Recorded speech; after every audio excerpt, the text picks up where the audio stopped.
Kita berdoa. Bapa yang baik, bahwa menjalani hidup ini Tuhan, kami hanya mau mengandalkan Tuhan.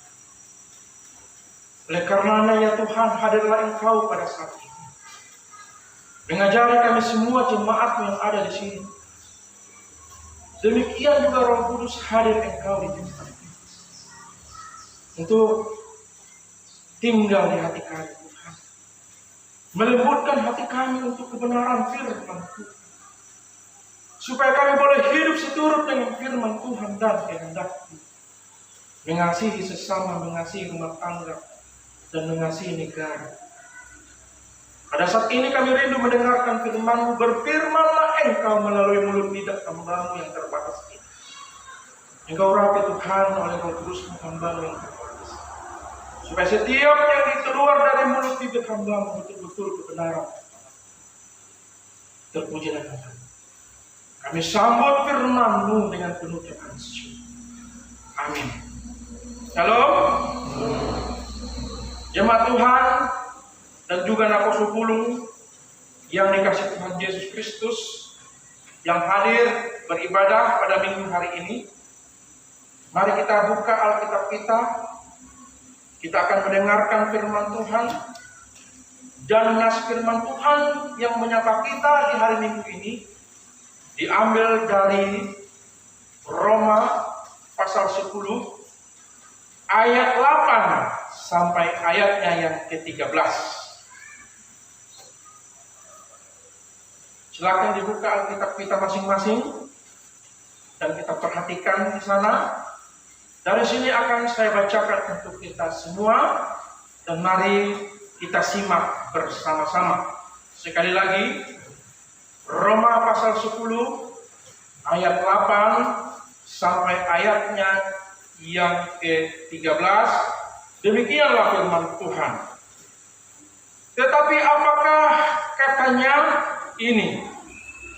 Firman itu dekat kepadamu, yakni di dalam mulutmu dan di dalam hatimu.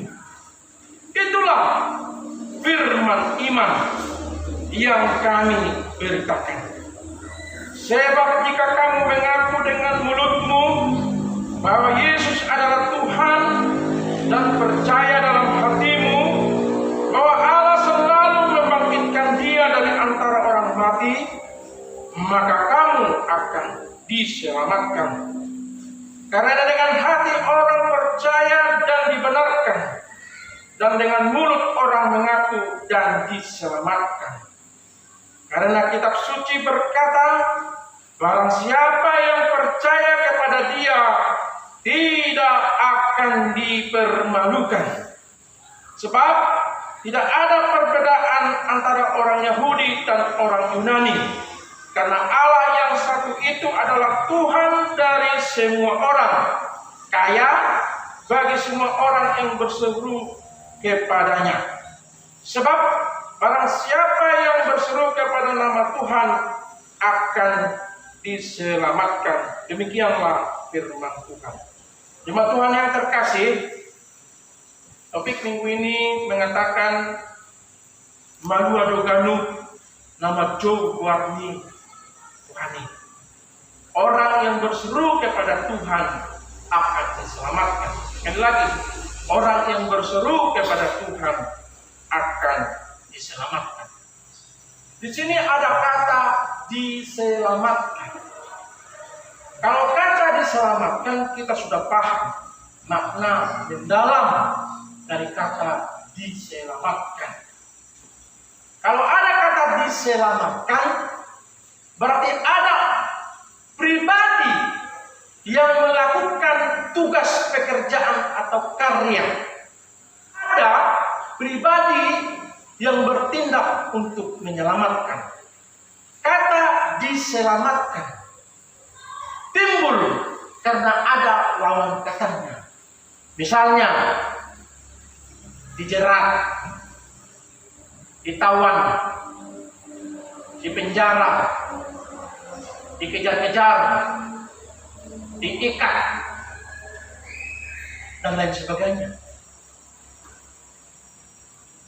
Kita pasti tersebut.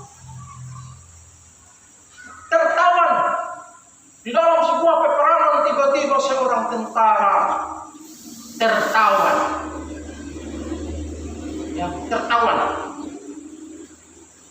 Berarti ketika dia tertawan, maka kemerdekaannya dirampas oleh orang yang menawannya. Dia bukan menjadi pribadi yang merdeka lagi, tetapi tertawan, terpenjara, kemerdekaannya dirampas.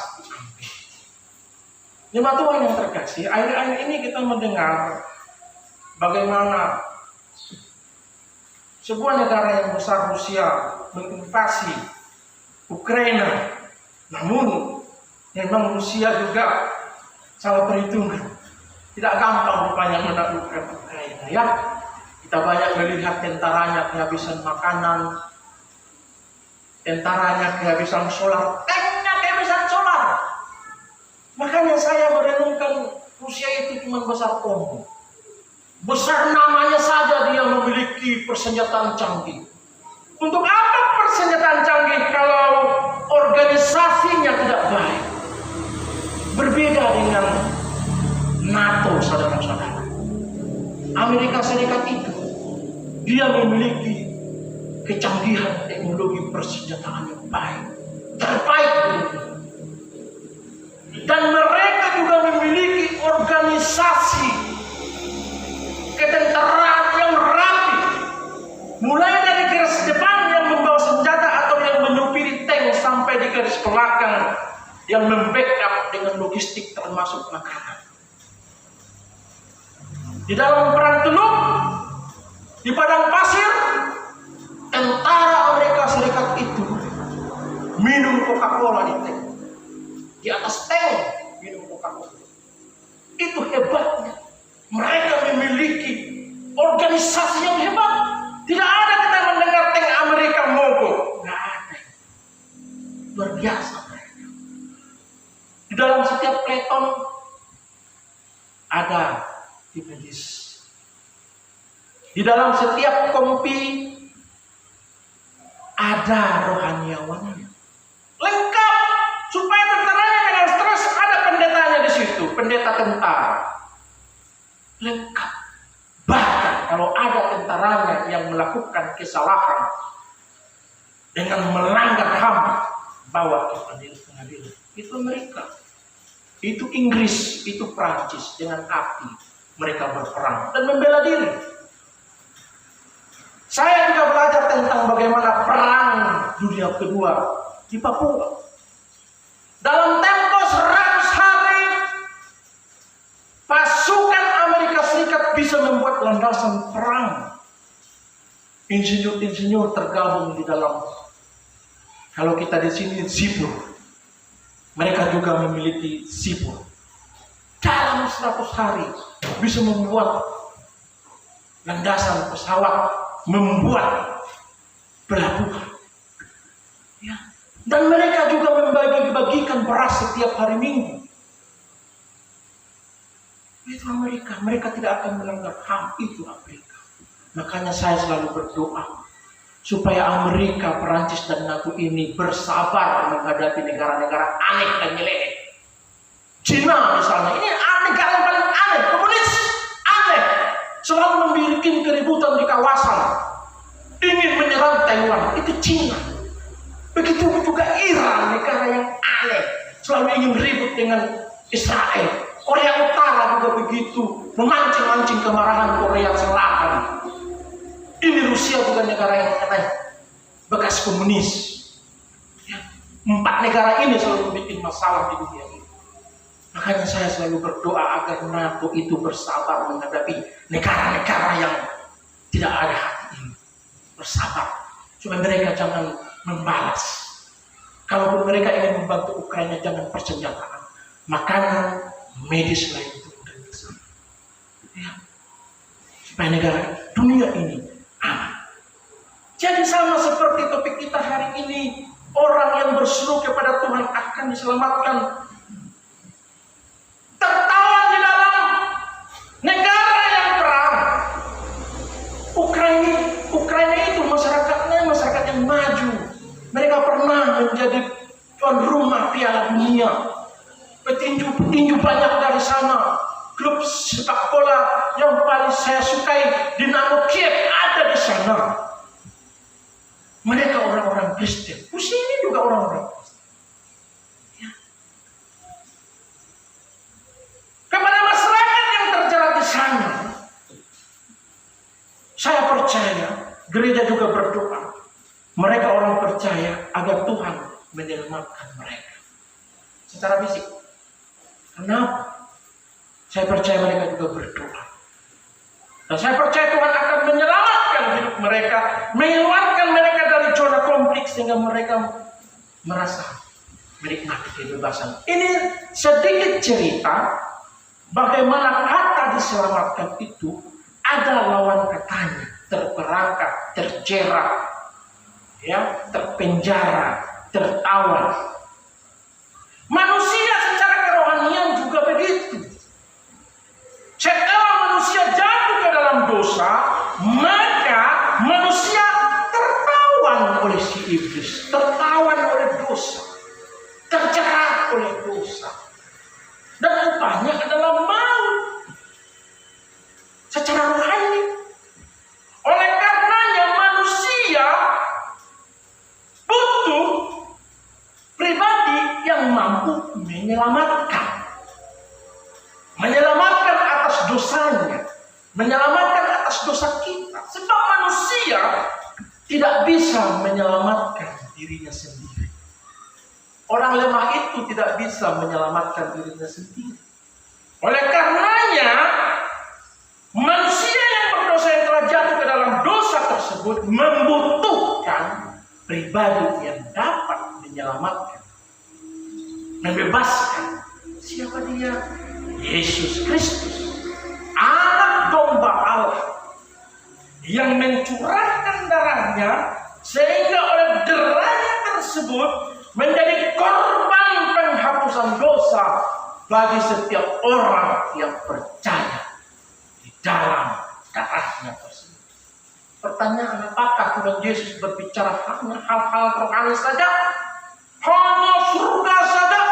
Oh tidak. Yesus ketika berkarya di dunia ini, ketika menjadi manusia juga dia memperhatikan hal-hal jasmani. Orang lapar dikasih makan, orang sakit disembuhkan, orang yang terikat roh jahat disembuhkan. Itu Yesus. Jadi pelayanan Yesus bukan berbicara tentang mimbar, bukan hanya berbicara tentang surga, tetapi juga berbicara tentang kehidupan jasmani. Kenapa realitas memang hidup masih di dunia ini? Itulah Tuhan kita, Allah kita. Oleh karenanya gereja juga demikian. Kita, gereja tidak cukup hanya membicarakan hal-hal rohani saja. Kita juga harus membicarakan bagaimana pelayanan kita bisa secara holistik juga menyentuh hal-hal jasmani. Namun orientasi hidup kita bukan di dunia ini, tetapi yang di atas, yang rohani, yaitu di surga, di rumah Bapa yang kekal. Itu singkat penjelasan tentang topik kita yang mengatakan orang yang berseru kepada Tuhan akan diselamatkan.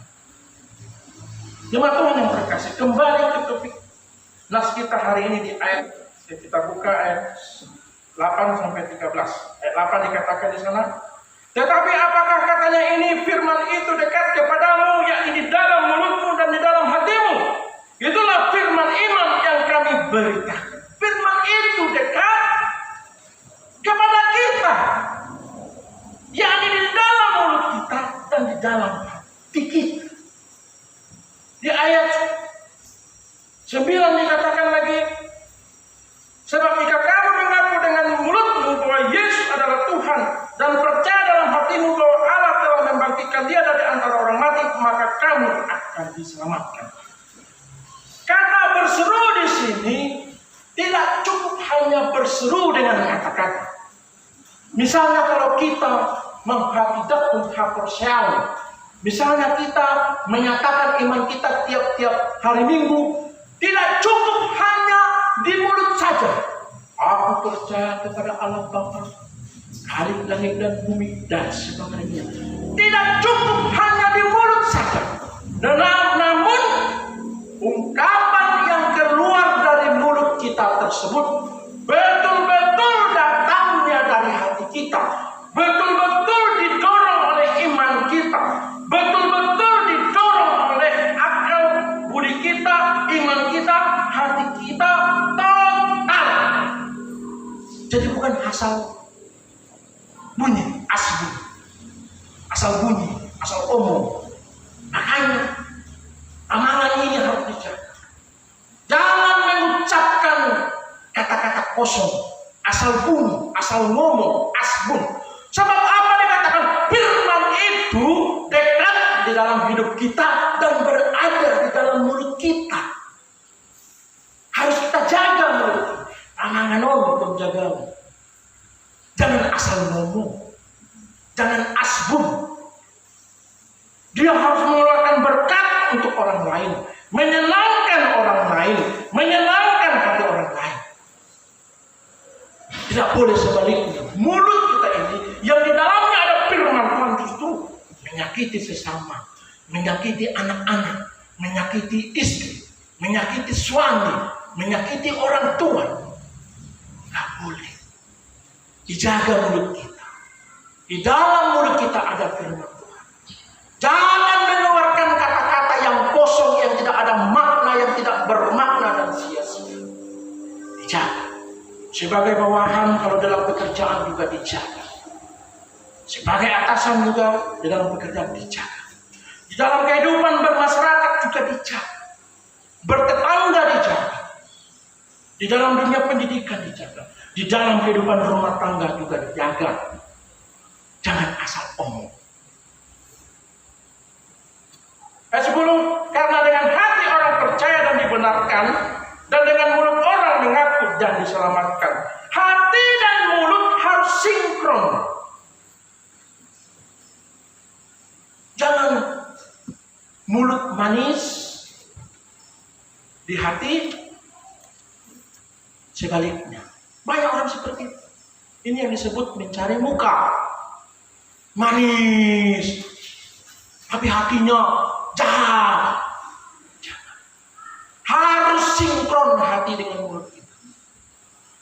Kalau hati mengasihi, yang keluar dari mulut, aku mengasihi engkau, aku menghormati engkau, aku memujamu. Terima kasih anakku, terima kasih bapakku, terima kasih istriku, terima kasih suamiku.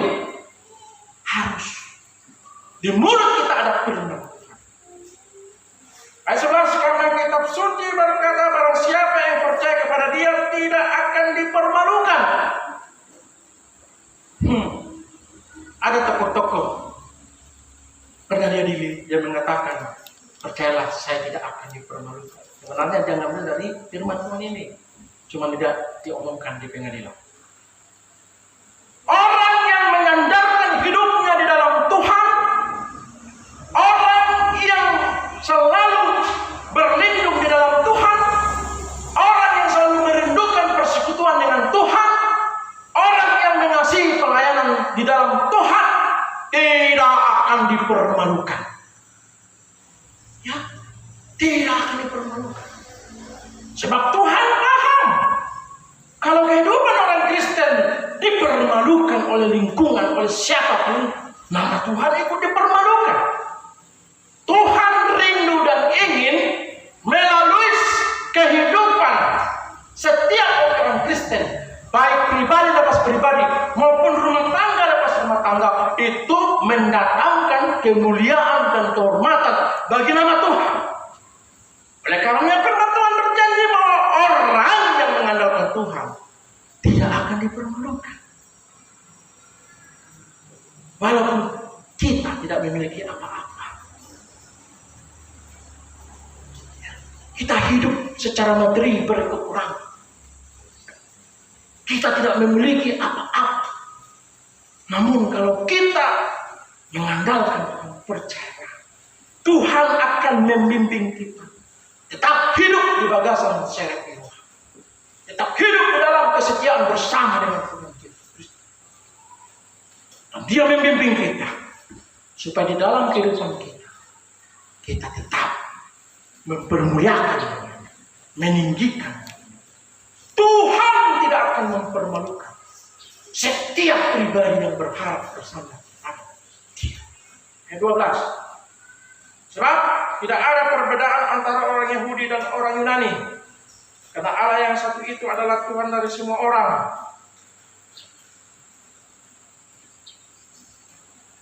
Kaya bagi semua orang yang berseru kepadanya. Tuhan itu tidak memandang casing, tidak memandang.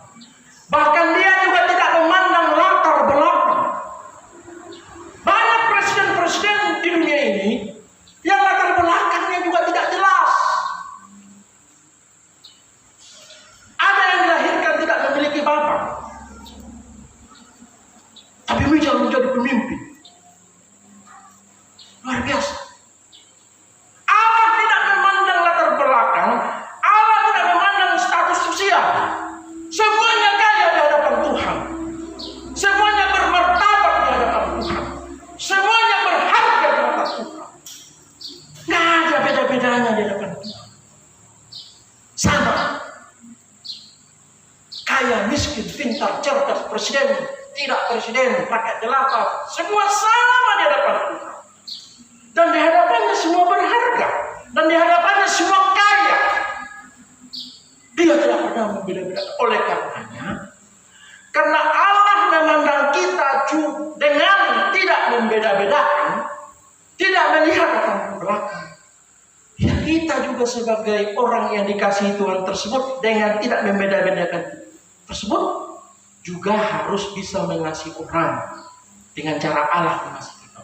Tidak membeda-bedakan bergaul. Ya. Sama semua. Apalagi hidup di dalam jemaat HKBP Tobat Rajuk ini, kita semua sama.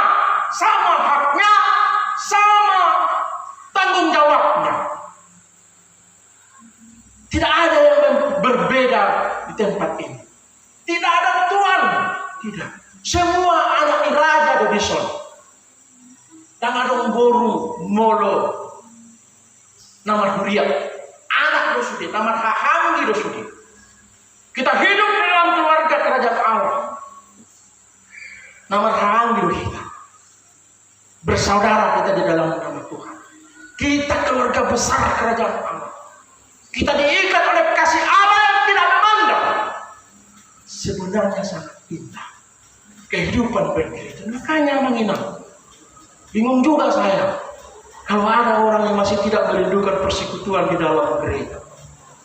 Persekutuan di dalam gereja lah yang paling indah, yang diikat oleh kasih setia Allah, yang tidak membeda-bedakan, yang saling mendoakan, saling memberkati. Ay mono di lapo do, ala namangan di binara. Jadi mau kajian unang selalu laku.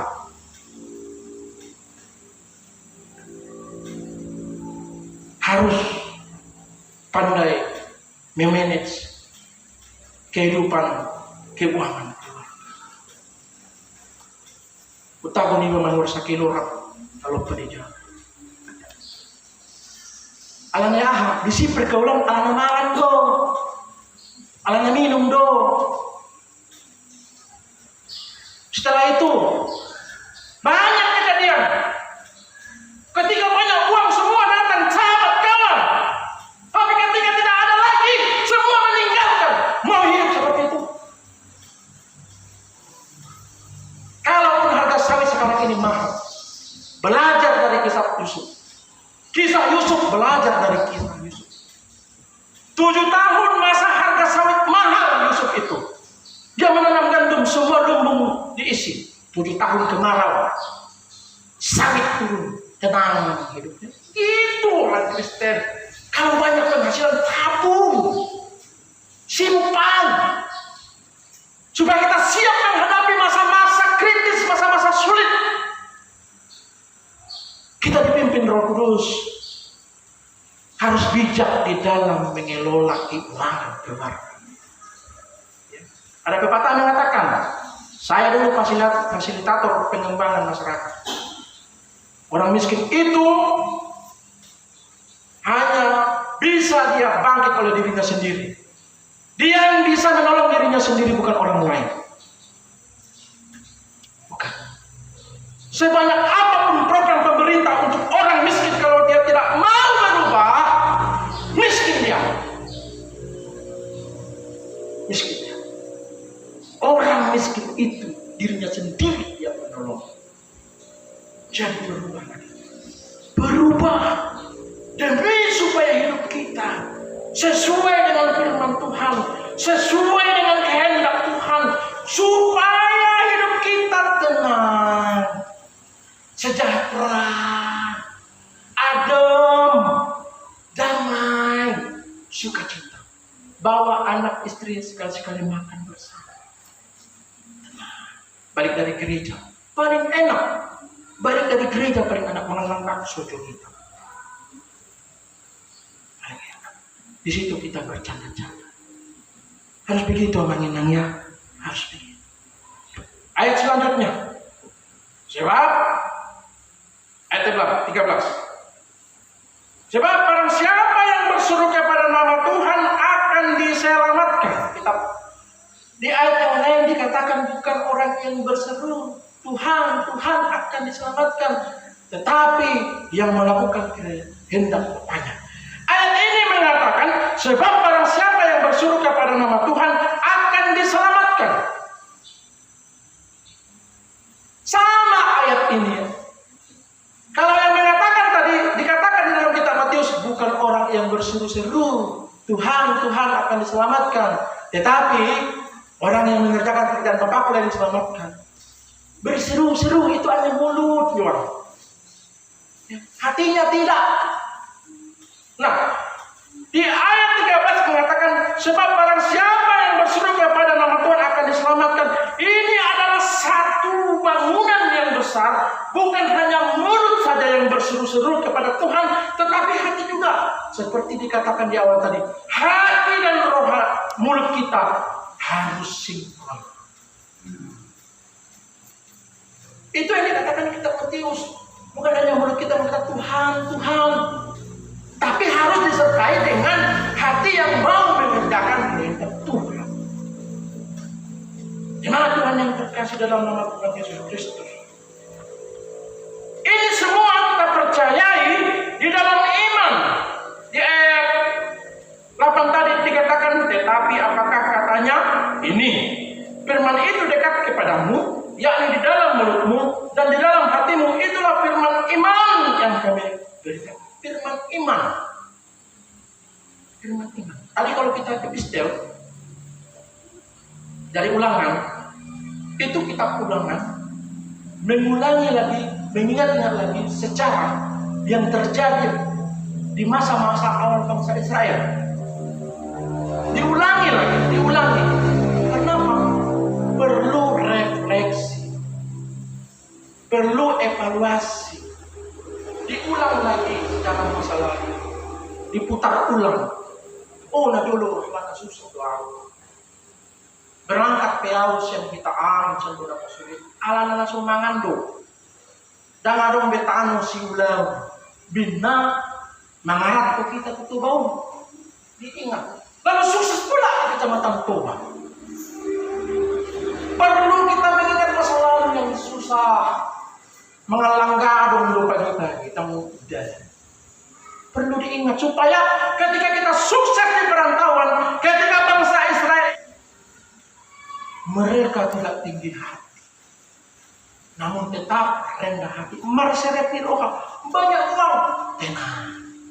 Tidak ada uang, tenang.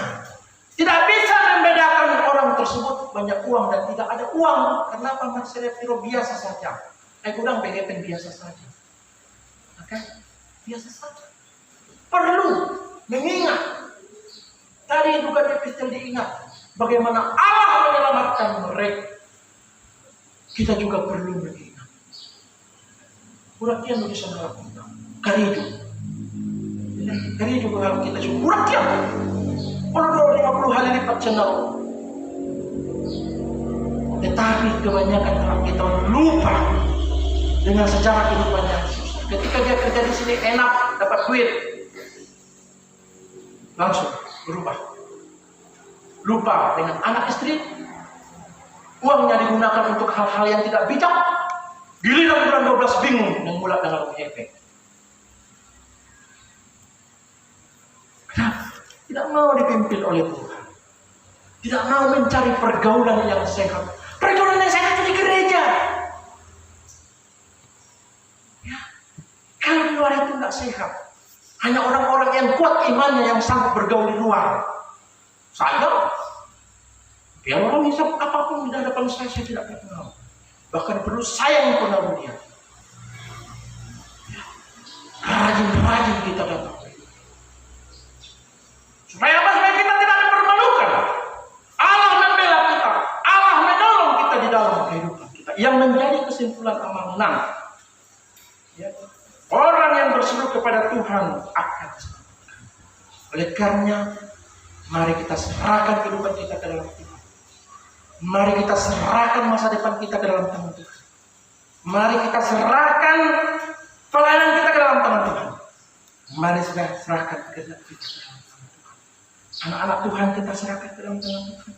Istri kita serahkan ke dalam tangan Tuhan. Suami kita serahkan ke dalam tangan Tuhan.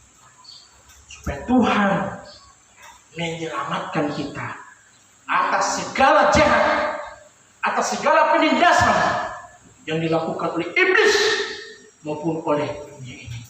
Tetap kuat, tetap sabar, tetap setia. Apapun masalah dalam kehidupan kita, jangan membuat itu kita lemah. Jangan membuat kita mundur daripada Tuhan.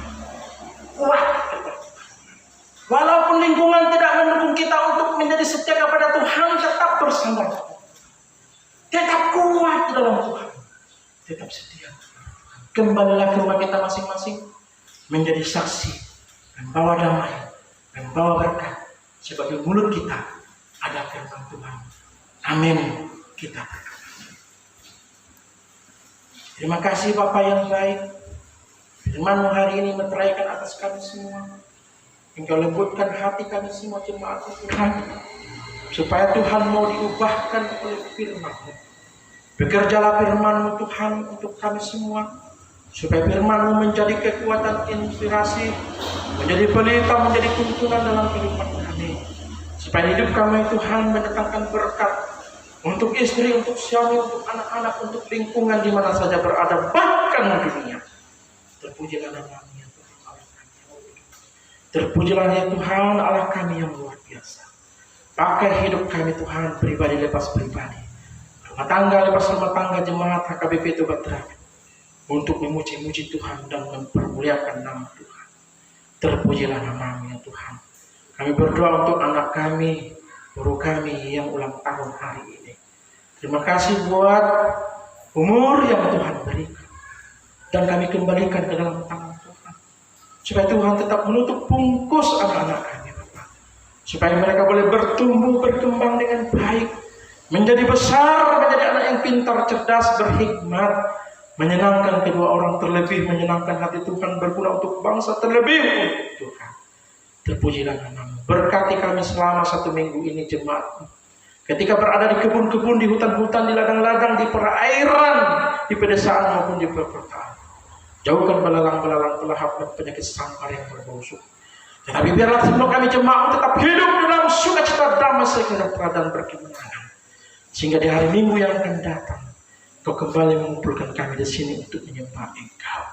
Terpujilah nama-Mu Allah kami yang hidup kami pulang ke rumah kami masing-masing. Jadikan kami sebagai saksi di mana saja berada dan menikmati hal-hal yang luar biasa dan menjadikan berkat untuk setiap lingkungan di mana saja kami berada. Bahwa kami adalah orang yang berdosa ya Tuhan. Ampuni segala dosa dan kesalahan kami. Supaya kami menjadi anak-anak Tuhan yang menyenangkan hati Tuhan dan layak untuk menerima berkat yang datang daripada Tuhan.